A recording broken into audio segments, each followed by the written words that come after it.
안녕하세요. 시사팩토리 100.3 청취자 여러분. 정치팩토리 SE 진행을 맡은 김유리입니다.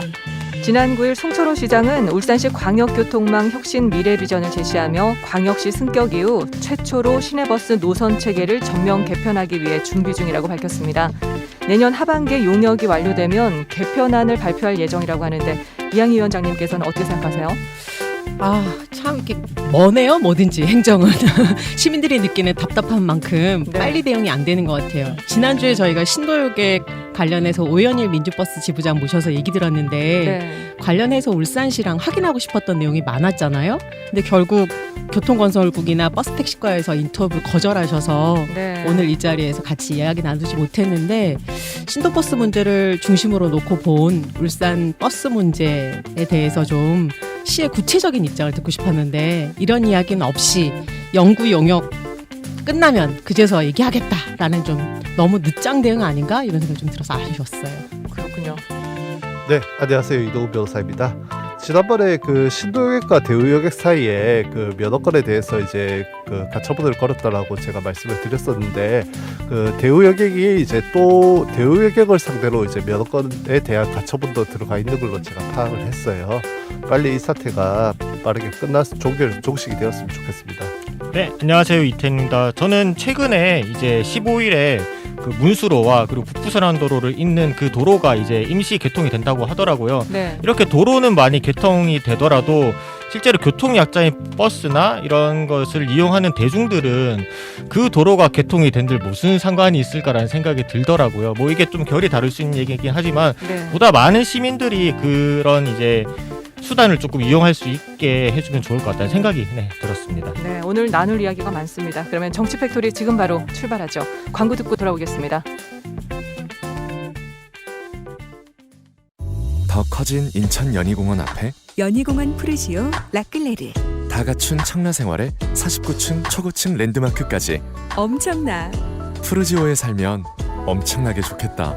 연희공원 푸르지오 라클레르 10월 오픈 예정 032-202-5990 대우건설. 미술품 보존 복원 전문가 김겸입니다. 작품을 복원하는 데는 회복의 시간이라는 게 반드시 필요하죠. 우리의 일상도 견뎌낸 시간만큼 더 단단하게 돌아올 겁니다. Masters that inspire. The new Kia K9. Kia, movement that inspires. 미술품 보존 복원 전문가 김겸입니다. 작품을 복원하는 데는 회복의 시간이라는 게 반드시 필요하죠. 우리의 일상도 견뎌낸 시간만큼 더 단단하게 돌아올 겁니다. Masters that inspire. The new Kia K9. Kia, movement that inspires.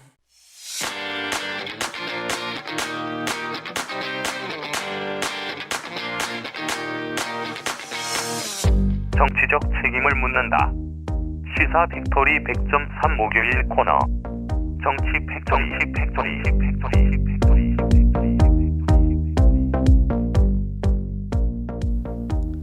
네, 신도요객 문제로 살펴본 울산 대중교통의 현실과 대안에 대해서 우리가 지난주에 이어서 계속해서 얘기를 나눠보겠습니다.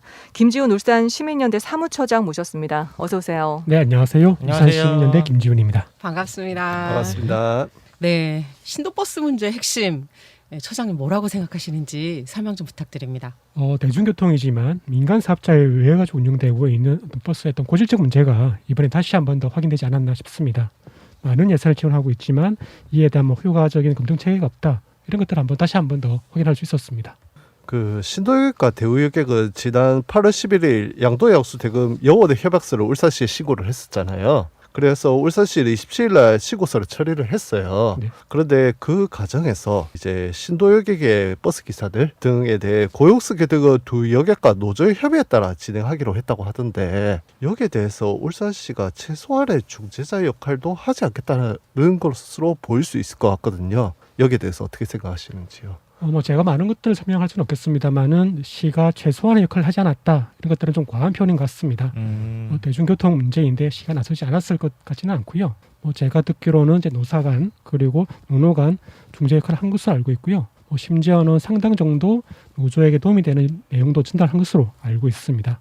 그리고 행정 입장에서는 법적으로는 문제가 없는 해당 신고서를 처리하지 않는다면은 제 해당 업체 신도가 되겠죠. 그리고 이를 지지하는 이제 1노조에서 소송을 걸면 퇴소할 수도 있다. 이런 처지로 알고 있는데요. 뭐 그런 차원에서 행정은 절차대로 나름 갈 수밖에 없었다. 이렇게 보여지고 또 한편으로는 이제 문제가 되고 있는 고용승계 문제가 이제 확실히 이제 매듭짓지 못해가지고 또 다른 노조 입장에서는 만족할 수 없는 입장이다. 이런 부분 충분히 이제 이해가 됩니다만은 전적으로 이제 시의 문제로 돌리는 것은 조금 동의하기 어려운 부분들이 있고요.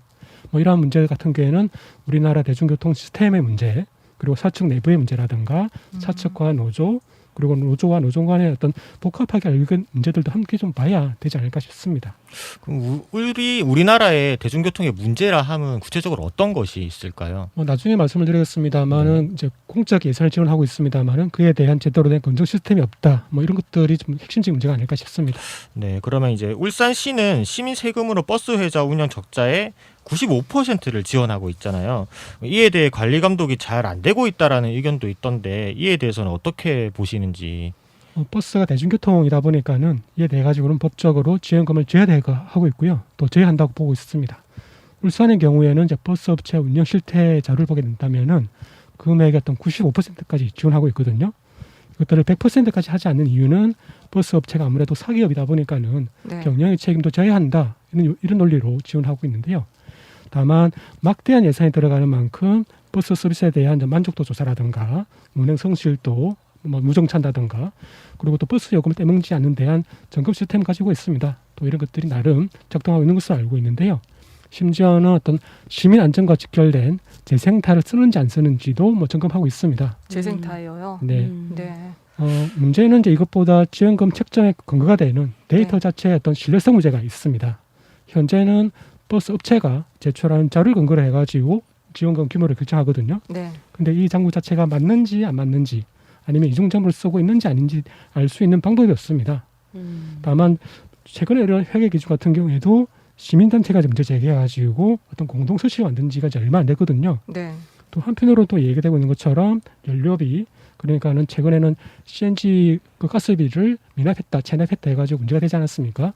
이 부분들은 분명히 시가 지원하고 있음에도 불구하고 체납했다 이런 부분들은 문제가 되고요. 네. 왜 이런 것들을 최근에 확인하지 못했는가라는 부분을 살펴볼 필요는 있겠습니다만은 다만 이제 신도 같은 경우에는 회사 경영이 어렵다 보니까는 뭐 현금 융통의 문제가 발생해가지고 체납이 이루어졌다 뭐 이런 가능성도 있겠습니다만은 이러한 과정들을 시가 미리 좀 체크했다면은 더 빨리 문제를 해결할 수 있지 않았을까 싶습니다. 그렇군요. 네, 사무처장님이 말씀을 하셨지만 그 운영 적자의 95%를 지원하는 제도 자체가 버스회사의 도덕적 해이와 또 부실 경영을 부추긴다는 지적이 있거든요. 대중교통 적자를 지원하는 자체가 문제라고 보지는 않습니다. 기본적으로 대중교통이다 보니까요. 네. 그리고 최근 들어서는 울산시도 버스 완성 서비스 진행하고 있고 이 부분은 전적으로 울산시가 책임을 지고 있거든요. 네. 그리고 버스 한 노소 적자분도 시가 지원하고 있는데요. 이 돈만 하더라도 뭐 몇백억 규모 되는 걸 알고 있습니다. 울산의 경우에는 말씀하신 것처럼 재정 지원 추정치의 95%까지 지원하고 있는데 이 기준이 계속 높아져 왔습니다. 처음에는 뭐 80%까지 지원하다가 85%, 95%까지 쭉 올라왔는데요. 다른 지역은 이제 100%까지 지원하고 있는데 이러한 것들은 모두 준공영제라는 제도를 운영하고 있습니다. 준공영제라는 것들은 소유권과 운영권은 기본 사업자가 가지되 운영에 대한 적자가 발생하게 되면 그 책임은 공공이 진다 이런 논리인데요. 문제는 돈을 달라고 하면은 그대로 주는 시스템을 가지고 있습니다. 적자가 맞는지 아닌지 중간에서 장난을 치고 있는지 아닌지 지원하는 돈은 제대로 지급되고 있는지 이런 검증할 수 있는 시스템이 없는데요. 이런 어이없는 이제 구조를 만든 것들은 이명박 전 대통령입니다. 서울시장 할 당시에 서울에서 뭐 중앙차로제를 한다, 버스 개편을 한다 이렇게 하면서 준공영제를 버스 업체가 요구를 한 대로 그대로 들어왔거든요. 그 당시 이제 일본 노조 같은 경우에도 자기네들은 손해 볼 일이 없으니까 이 구조를 바꾸자고 하지도 않았고요. 그러다 보니까는 준공영제 관련해가지고 투명성 문제라든가 신뢰성 문제가 계속 발생하고 있고요. 심지어 이 문제 관련해가지고는 서울시 내부 보고서에서도 이 문제를 지적하고 있습니다. 뭐 더 황당한 것들은 이 계약을 바꿀 수가 없다. 법원에 가더라도 이거는 우리가 서울시가 진다 이렇게 판단하고 있는 자료가 나와 있는데요. 제가 그 보고서를 읽고 있으면서 이 보고서 작성자가 상당히 공무원인데도 불구하고 빡쳐 있구나 이렇게 느껴질 정도로 또 분노하고 있는 것들이 느껴졌습니다. 그러면 타시도 사례는 어떻게 되고 있는지요? 중공영제 같은 경우에는 사실상 울산을 제외하고는 모든 광역시가 거의 모두가 다 실시하고 있습니다. 네. 중공영제는 뭐 사측뿐만 아니라 심지어 네. 울산 같은 경우에는 노조에서도 요구하고 있거든요. 네. 그러다 보니까는 실제로 중공영제가 되고 있는 지역에서는 노조에서도 뭐 채용 비리를 일한다든가 그렇게 되고 있습니다. 사실상 경영과 또 채용의 안정성이 보장되다 보니까는 노사당업적 구조가 일어나고 있는데요. 그런 상황에서 시민단체 입장에서는 현재와 같은 중공영제는 절대 받아들일 수가 없다. 경영 내부까지 제대로 살펴볼 수 있는 감사권이라든가 네. 이런 제도적 방편이 없으면은 뭐 달라는 대로 줘야 되는 이런 시스템을 만들기보다는 차라리 뭐 공영버스 회사를 만들자 네. 이런 표현이 뭐 나올 수도 있을 것 같습니다. 그러네요. 사측 내부를 면밀히 들여다볼 수가 없으니까 그죠. 네. 거의 시민 세금이 눈먼 돈처럼 쓰이고 있는 거 아닌가라는 생각도 드는데요. 네. 지금 신도요가 오늘 방송국 오다 보니까 시청 앞 아직도 농성장 유지되고 있거든요. 이 신도요객 문제를 해결할 해법이 있을까요? 어떻게 생각하세요, 처장님? 노조에서는 이제 공영제를 하자 이렇게 요구를 하고 있는데요. 네. 뭐 앞서 뭐 중공영제보다는 차라리 공영화를 하자 이렇게 언급하긴 했습니다만은 현재의 민간버스 회사를 시가 사들이는 부분들은 좀 쉽지 않을 것 같습니다. 어떤 부분에서요? 첫 번째로는 버스 회사 입장에서는 사장 입장에서는 적자가 나더라도 네. 돈을 달라는 대로 주고 있으니까 굳이 팔 이유가 없는 거죠. 당연히. 아, 본인은 전혀 손해가 아니니까. 그렇죠. 그러네요. 네. 전혀 뭐 우리가 사겠으니까 팔아라 하는데 뭐 시는 뭐 회사는 납설 일정이 없고요. 네. 또 한편으로는 이번처럼 부도난 업체 같은 경우에는 공공매입을 하자 이렇게 얘기도 있는데 이것도 좀 많은 논의가 필요할 것 같습니다. 버스 업체당 작게는 수십억, 네. 많게는 수백억씩 쌓여 있는 부채가 있거든요. 네. 이런 부채들을 어떻게 보면은 경영의 실패, 네. 혹은 도덕적 해이로 인해 가지고 이런 부채들을 시민세금 모두 해소하고 그죠. 산다. 네. 이런 것 관련해서 과연 시민들이 얼마만큼 동의해 줄 수 있는가 그런 네. 문제가 있고요. 회사들도 편법을 이용할 수 있겠어요. 네, 그죠. 그렇죠. 네. 그리고 이번에 뭐 신도 영원 매각 같은 한 것들도 이런 부채 때문이거든요. 네. 아무리 뭐 재정 적자 지원한다고 하지만 부채를 떠안고 가야 하는데 네. 쉽게 나서놓은 회사가 없었던 것들도 이러한 이유가 아닐까 싶습니다. 최근에 서울교통공사 노사 협상 극적 타결 이 뉴스가 있었잖아요. 이게 어쨌든 운영 수익 적자로 이런 사태가 벌어졌었는데 이게 울산이랑도 연계점이 조금 있을까요? 좀 비교했을 때 울산의 사례랑 비교했을 때도 울산이 닥칠 미래라던가 이렇게도 볼 수 있는지에 대해서 저는 조금 궁금하더라고요. 기본적으로 코로나 때문에 이용객 감소가 약간 컸습니다. 네. 뭐 서울도 아마 그렇겠습니다만 울산도 승객 수가 50% 정도 감소했거든요. 네. 기본적으로 50%까지나. 예. 네. 학생들이 가장 많이 이용하는데 학교를 등교를 안 하니까. 그러네요. 그리고 지금 아마 코로나 때문에 이용자도 많이 줄어들었고 그러면서 적자분은 커지고 네. 공사 입장에서는 이 적자분을 해결해야 되니까는 뭐 해고라든가 이런 것들을 던졌는데 이런 코로나 같은 비상시국에 문제 해결 방법이 과연 해고밖에 없었을까 뭐 그런 네. 부분들을 한번 생각해볼 필요가 있습니다.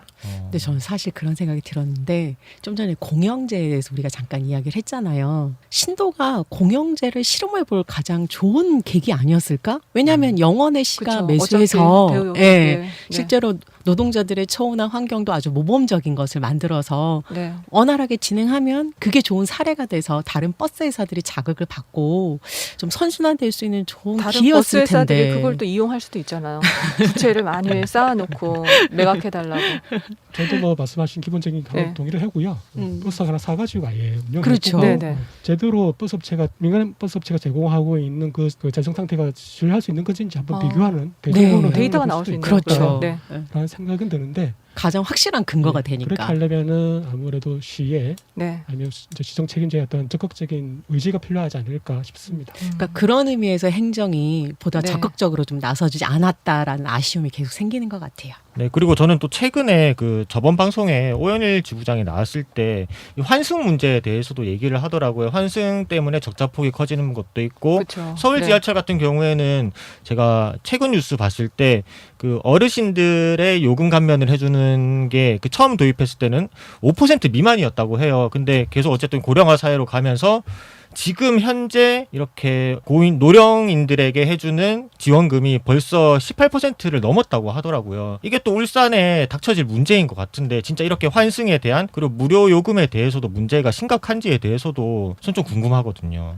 버스 완성제 같은 경우에는 대부분 카드로 찍기 때문에 확인이 되거든요. 처음에 울산시가 이 제도를 도입할 때는 1시간 이내에 3번까지 해주겠다 했다가 네. 최근 들어서는 아마 40분에 2번인가요? 이렇게 줄여졌다고 알고 있습니다. 바뀌는구나. 워낙 예. 적자폭이 크다 보니까 줄인 걸 알고 있는데요. 노인 같은 경우에도 이거는 기본적인 취약계층에 대한 대중교통의 어떤 책임성 때문에 지원하고 있는 부분들로 봐야 할 것 같습니다. 네, 알겠습니다.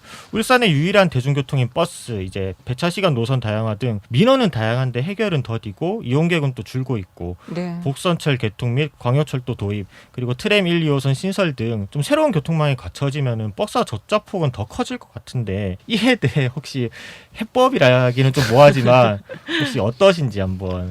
이 자리에서 얘기하기는 너무 어려운 문제라서 네. 다음에 토론의 기회가 한번 있었으면 좋겠고요. 근데 울산은 100만이 넘는 광역도시이지 않습니까? 네. 그렇죠. 그런데 대중교통 수단이 버스 하나밖에 없습니다. 맞아요. 근데 이 버스마저도 노선 등의 문제로 인해 가지고 굉장히 불편한 것도 사실이고요. 이런 상황들 타개하기 위해 가지고 어떤 신대중교통 체계 마련이 좀 불가피하지 않을까 싶습니다. 말씀하신 복선철 그리고 광역철도 이렇게 철도 중심 어떤 교통망이 새로 짜이고 있는데 네. 그게다가 이제 트램이라는 것까지 들어오게 된다면은 네. 울산의 어떤 새로운 대중교통 체계망이 구성되면서 네. 그간의 버스 체계로 이제 운영되어 대중교통에 대한 전면적인 개편이 일어날 수밖에 없을 거로 보이고요. 그리고 또 한편으로는 버스의 경우에 가장 많은 이제 승객인 학생 수가 감소하고 있고 네. 그리고 이런 새로운 망비 들어오게 되면 적자폭은 더 커질 거거든요. 그렇죠. 결국 이런 상황이 된다면은 새로운 어떤 좀 강화된 형태의 준공영제 논의가 필요하지 않을까 싶습니다. 현재처럼 달라면 달라는 방식들이 아니라 네. 소유권을 인정하되 경영권에 대한 아니면 재정 지원금에 대한 확실한 감사가 이루어질 수 있는 형태로 가는 것들이 필요하지 않을까 싶고요. 한편으로는 울산은 대중교통에 대한 신뢰가 굉장히 작습니다. 그렇죠. 버스 노선 문제 여기서 저기까지 가려면 최소 1시간 정도 걸리는 곳이 엄청 맞아요. 많고요. 울산도 덩치가 넓잖아요. 크잖아요. 넓어. 네. 그렇죠. 그래서 교통 약자들이 교통 불평등을 더 많이 겪을 수밖에 없는 그런 구조예요. 맞습니다. 네. 그리고 또 한편으로는 다른 지역에 있다가 울산에 와서 버스 타게 되면은 굉장히 놀라거든요.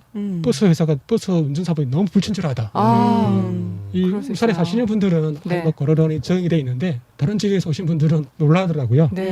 그 이야기 그냥- 지난주에 나눴잖아요. 네, 예, 예. 근무 시간이 너무 오래 네. 되니까 그렇죠. 근무 시간이 18시간씩 되니까 친절할 수가 없죠. 네, 네. 또 실제로 또 느꼈던 게 네. 한 번씩 친절한 버스 기사님을 뵈면은 너무 좋은 거예요. 감동을 받아요. 아, 저는. 진짜요?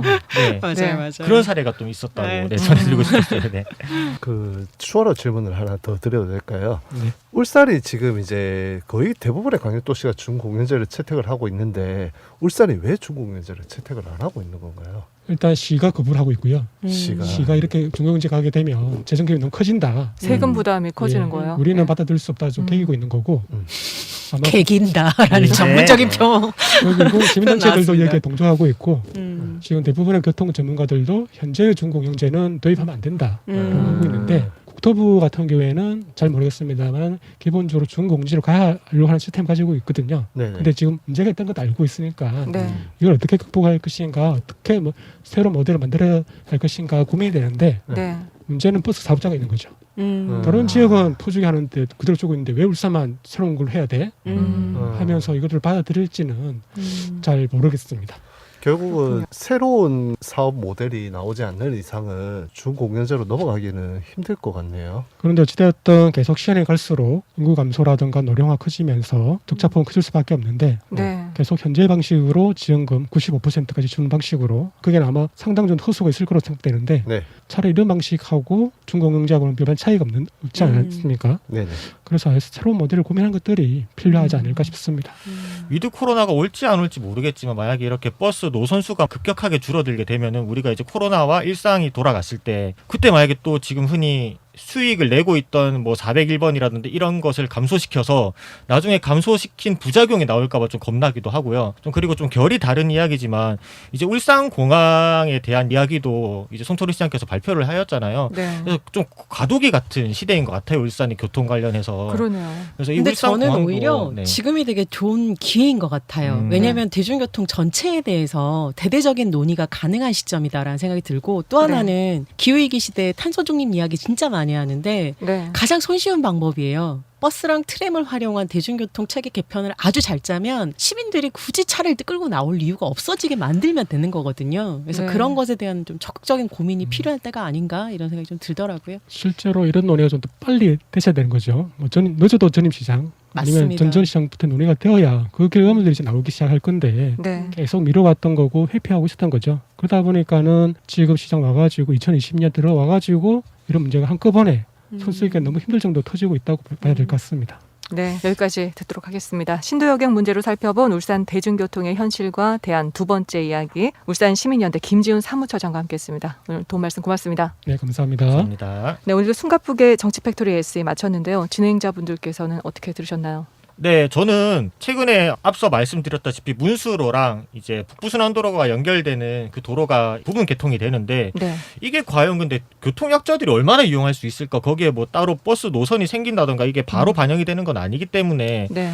정말 교통약자들에게는 와닿지 않는 도로 그렇죠. 개통이라서 좀 피부에 닿는 그런 행정이 있었으면 좋겠습니다. 네, 그런 게 좀 더 있었으면 좋겠다는 생각으로 갈무리할 수 있을 것 같아요. 사실 이 버스라는 게 너무 사업적으로만 들어보기 좀 어려워요. 왜냐하면은 이제 네. 수익이 나는 노선이 있을 거고 수익이 나지 않는 노선이 있을 텐데 수익이 나지 않는 노선 같은 경우에는 교통약자들이 이용하는 노선이거든요. 그렇죠. 그 노선 자체마저도 그냥 없애버린다라는 결론까지 가버리면은 조금 그거는 너무 많이 나간 거고 여기에 대해서 이제 어떻게 이 재정 숫자를 줄이면서 네. 이 부분을 보전해 줄 수 있을지를 고민해야 되지 않을까 싶습니다. 저는 여전히 미련이 남아요. 왜냐하면 공연제에 신도버스를 대해서요? 예, 울산시가 직접 인수해서 모범 사례를 만들 수 있는 적기였는데 특히나 민주노총 민주버스 노조에서는 시에서 공영제로 이걸 신도버스 인수할 때 퇴직금이나 체불임금 다 포기하겠다. 네. 시가 같이 한번 의욕적으로 새로운 모델 만들어보자라고 적극적으로 제안하셨었다고 하더라고요. 그래서 네. 좀 그런 부분들이 적극적으로 반영되지 않은 게 여전히 좀 아쉽습니다. 네, 오늘 여기서 마무리하도록 하겠습니다. 애플 팟캐스트, 구글 팟캐스트, 팟빵, 유튜브에서 정치팩토리 SE 검색해서 찾아 들으실 수 있습니다. 지금 카더가든의 기다린 만큼 더 노래 띄워드리면서 여기서 인사드리겠습니다. 모두 안녕!